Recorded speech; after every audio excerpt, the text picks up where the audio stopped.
তো গাইস দেখতে পাচ্ছেন আমি একটা টুবি পেয়ে গেছি, আর একটা এমের টুবি টোকাচ্ছি আমি। ডাবল এমের টুবি পেলে এনিমি টুনটুনি ফাটিয়ে দেব। এই তো গাইস আমি আরও একটা এমের টুবি পেয়ে গেছি, দেখুন। তারপরে এখানে কি হয়, তারপর দেখি একটা সরকারি পোর্টাল কে যেন লাগিয়ে রেখেছে। তারপর আমি এই সাইড দিয়ে দেখি আর এনিমি আছে নাকি,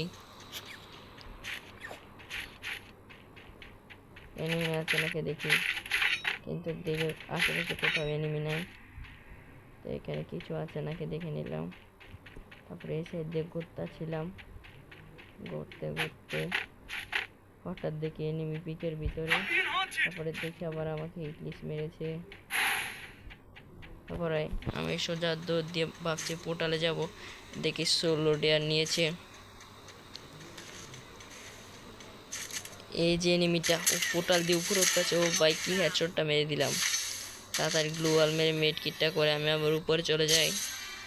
তারপর এখান থেকে আমি হিট লিস্টটাকে মারার চেষ্টা করি।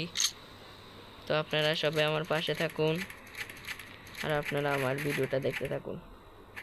সবাই লাইক সাবস্ক্রাইব করে দিবেন। আমি কিন্তু আপনাদের একটা ছোট ভাই, ও এখান দিয়ে চলে গেল, কিন্তু আমি দেখতে পাই কিন্তু এখান দিয়ে দেখি ওরা ফাইট করছে। আমি একটা কিং ওয়েব আউট করে দিই। তারপর দেখি আরেকটা এখানে আসছে, কয়েকটা পায়ের দিয়ে লাগে না, আরেকটা পায়ের দেওয়ার সাথে সাথে ডাউন হয়ে যায়। ওকে রিভিভ দিয়ে যায়। আমি স্কাইলার মেরে দেখি, কিন্তু আমি এখান থেকে নেমে যাই। আমি ভুল করে ফেলেছিলাম নেমে, এখান দিয়ে তাড়াতাড়ি এসে এখান দিয়ে নেমে যাই। তারপর নর্মাল মেডি করতাম, সুপার মেডি করতে যে 100 বার নর্মাল মেডি চাপ লেগে যেত। এখন আমি জুন থেকে বেরোবো, তো আপনারা সবাই দেখতে থাকুন। ফাঁকা রাস্তা পাইয়া আমি দিমু একটা টান, টেনশন ছাড়াই আমি চইলা যামু কবরস্থান। আল্লাহ আল্লাহ কি গান কই। সো গাইস দেখুন আমার সামনে একটা এনিমি, ওকে একটা শট কিন্তু লাগিয়ে দেই।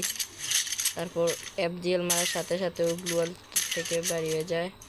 তারপর আমি আমার সামনে গাছ চলে আসলো, একটা শট লাগানোর পর ওই স্কোরটাকে ওয়েপ আউট করে দিলাম।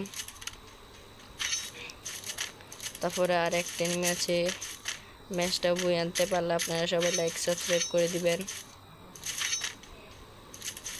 আমি এনিমিটাকে দেখছি না কোথায় আছে, তো আমি গানগুলোকে নিয়ে ঘুরতেছি। আমাকে ড্যামেজ দিয়ে দিয়েছে, ওই দেখুন আবার লঞ্চার মারতেছে, কত বড় খারাপ। ও টুনটুনি যদি আজকে না খুলছি তাহলে আমার আইডি বাদ।